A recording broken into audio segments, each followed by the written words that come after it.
오늘 주제입니다. 부동산 시장은 정중동. 정중동 아시죠? 네, 이게 조용할 정자잖아요. 가운데 중, 움직일 동. 조용한 가운데서 움직인다라는 얘기죠. 자, 부동산 시장이 지금 조용하다. 뭔가 좀 안 좋은 것 같다. 이렇게 생각하시는 분들 있죠? 그래서 제가 이런 주제로 한번 오늘 강의를 준비를 해봤습니다.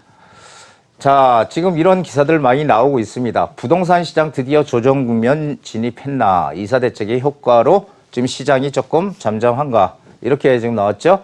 그래서 일단 지켜보자. 서울 집값 조정 국면 돌입하나. 이렇게 지금 뭐 시세보다 수천만 원 낮은 매물들이 속속 나오면서 속속 이렇게 지금 뭐 기사들이 나옵니다. 자, 그런데 여기서 우리가 봐야 될 게 이게 갑자기 매물들이 막 쏟아지는 게 아니라 한두 건이 그렇게 거래가 됐다는 거를 생각하셔야 됩니다. 한두 건이 거래가 된 거지 전체적으로 그렇게 가격이 낮춰진 게 아니란 얘기죠. 그래서 한두 건으로 조정 국면이라고 하는 것은 좀 무리가 있다. 좀 지켜봐야 된다는 게 제 생각이고요. 단기간에 집값이 하락세로 돌아서기는 저는 그거는 불가능할 것이다. 힘들 것이다. 이렇게 저는 보고 있습니다. 자, 이것은 물론 이제 개인적인 생각이지만 저는 이제 항상 부동산 시장을 우리가 좀 넓게 그리고 좀 길게 보자 이런 얘기를 많이 드렸는데 이번에도 우리가 부동산 시장을 똑바로 봐야 된다고 제가 말씀을 드리는 겁니다. 시장은 지금 조정 국면이 아닌 숨 고르기 장세다. 이렇게 보시는 게 정확합니다. 숨 고르기 장세. 왜냐하면 그동안 많이 올랐고요. 그리고 시기적으로 지금은 또 우리 1, 2월 달은 또 비수기였고 그렇죠. 그렇기 때문에 숨 고르기 장세예요. 조정 국면이 올라면은 내 집을 싸게 팔아서 또 다른 이사갈 집을 또 싸게 구입을 할 수 있어야 조정 국면이 올 수 있는 거예요. 싸게 갈아탈 수 있고. 근데 지금은 양도세 중과 그리고 종부세, 이 보유세 이런 것들 때문에 팔지도 못하고 지금 사지도 못하는 그런 지금 난감한 지금 입장이잖아요. 그래서 현재 시장은 조정에 올 수 있는 그런 시장이 아니다라는 게 제 생각이에요. 조정 국면이 아니다라는 겁니다. 제 생각은. 자, 4월에 불확실성을 넘어서야 됩니다. 우리는. 어떻게 해요?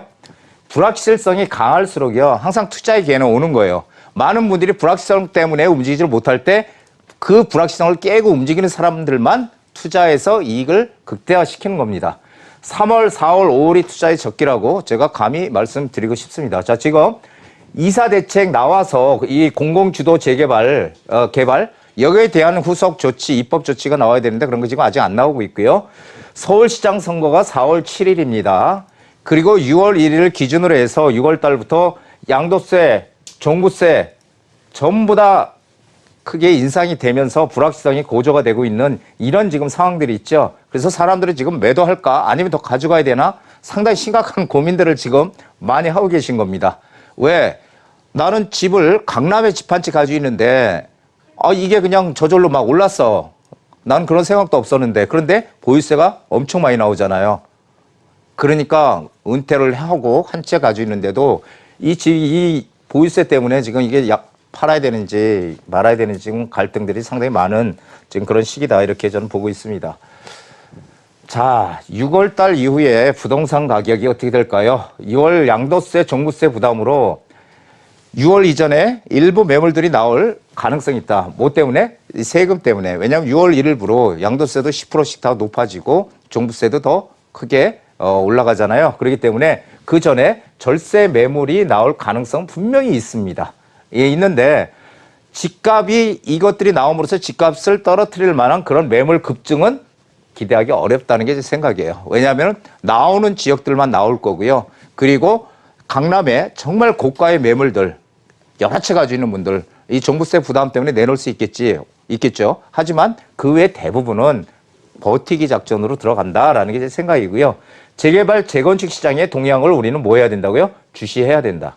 시장 선거 결과에 따라서 판도가 또 왔다 갔다 할 거예요. 저도 궁금한데 하지만 그렇다고 하더라도 우리는 그런 공통 분모, 이 두 시장이 나왔을 때 거기서 공통 분모를 찾아서 우리는 재테크 전략을 다시 세워야 된다는 겁니다. 자, 부동산 시장 지금 상승장일까요? 하락장일까요? 많은 분들 헷갈리는 분들 많죠. 오른다, 내린다. 이제는 많이 올랐으니까 떨어져야 한다 이런 얘기 하죠. 하지만 상승장이면 당연히 우린 투자해야 되는 거고 하락장이면 관망해야 되는 거죠. 투자를 미뤄야 되는 겁니다. 하락장이 상승장이 이게 상당히 궁금하죠. 자, 현재 지금 상황은요. 유동성, 즉 돈이라고 얘기할 수 있죠. 돈이 지금 전 세계적으로 많이 풀리고 우리도 지금 많이 풀렸다.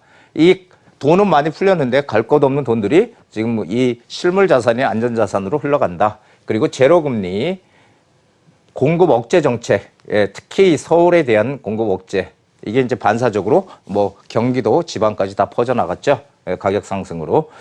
자, 이런 것들 때문에 서울이 오히려 지금 상승 추세를 저는 유지하고 있다고 봐요. 이 공급 억제 정책까지 더욱이나 나와서. 그래서 이게 이 다음 장에 제가 써놨는데요. 부동산 우리 속성을 알아야 됩니다. 부동산 속성이 뭐예요? 하방 경직성을 가지고 있다. 부동산은 밑으로 떨어지지 않으려고 하는 성격을 가지고 있고요. 금리는 상방 경직성을 가지고 있어요. 위로 올라가지 않으려고 하는 성질을 가지고 있어요. 서로 반대죠.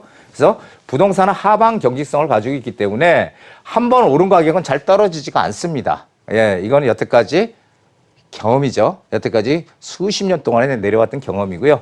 물론 외환위기나 금융위기나 전 세계적인 아니면 경제위기가 왔을 때는 부동산 가격도 30%씩 빠졌다. 이것은 예외적인 상황이죠. 예외적인 상황.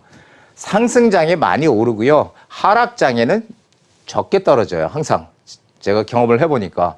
그래서 이게 지금 많이 올라서 또 가격이 떨어지면은 내가 언젠가 구입할 것이다 이렇게 생각하는 것은 아니다라는 거죠. 항상 내가 움직이려고 할 때가 가장 빠른 때다 이런 생각을 하셔야 됩니다. 이게 마인드인데, 자, 인플레이션은 부동산 상승을 부른다. 자, 인플레이션 아시죠? 돈의 가치가 하락하고 물가가 올라가. 그렇게 되면은 돈의 가치가 떨어지면 은행에다 돈 넣어놓는 거 의미 없잖아요. 이자 받는 게. 이런 것이 인플레이션이 지속되는 한 사람들은 어떻게 돼요?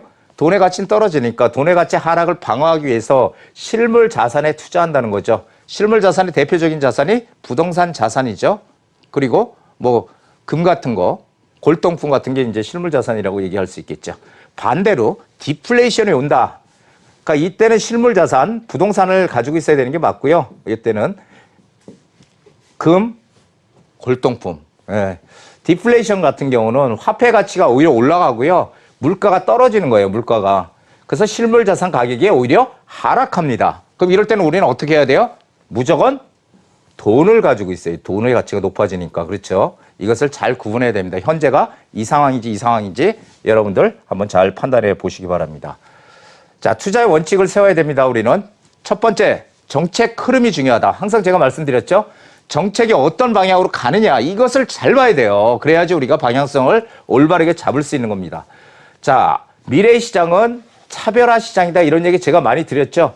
앞으로 점점 더 이 차별화 현상은 점점 더 커질 것이다. 시간이 가면 갈수록 오르는 곳과 오르지 않은 곳의 폭의 갭은 점점 더 커질 것이다. 라는 게 제 생각이고요. 이건 모든 선진국들의 똑같은 그런 하나의 흐름이다.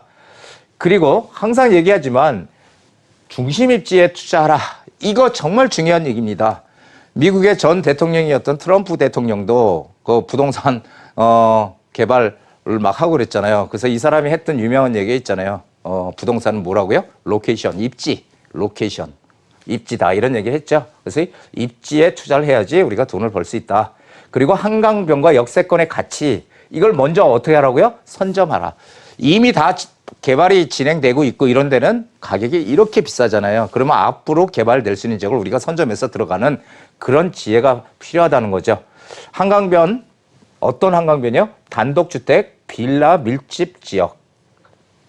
그렇죠? 여기에 뭐가 또 플러스가 돼요? 노후도가 심해야 된다는 거죠. 오래된 집들이 많아야 된다는 겁니다. 그리고 역세권은 광역교통망, 그러니까 GTX라든지 아니면은 새롭게 지하철이 최소한 2개 이상이 교차되는 더블 역세권이라고 우리가 소위 얘기하죠. 그런 교통망 중심에 들어가야 된다. 또 어떤 지역에? 낙후된 지역. 왜 낙후된 지역을 찾아요? 재개발이 지금 하나의 커다란 화두기 때문에 그렇습니다. 자, 오늘은 여기까지 하고요. 자, 금지의 명언. 투자하는 게 위험한 게 아니라 투자 안 하는 게 더 위험하다. 이런 얘기가 있어요. 투자하는 게 오히려 안 하는 게 더 위험하다. 막연하게 떨어지길 기다리고 계속 기다리다가는 오히려 더 위험이 더 커지는 겁니다. 그래서 막연한 이런 기다림은 우리가 기회를 잡을 수 있는 그런 순간도 놓치게 되는 거죠. 자, 우리 부동산 카페 오시는 시청자분들은 항상 제가 말씀드린 이런 내용들을 꼭 머릿속에 기억을 하셔가지고 정말 제대로 된 재테크에 꼭 성공을 이루시길 바랍니다. 자, 오늘 여기까지입니다.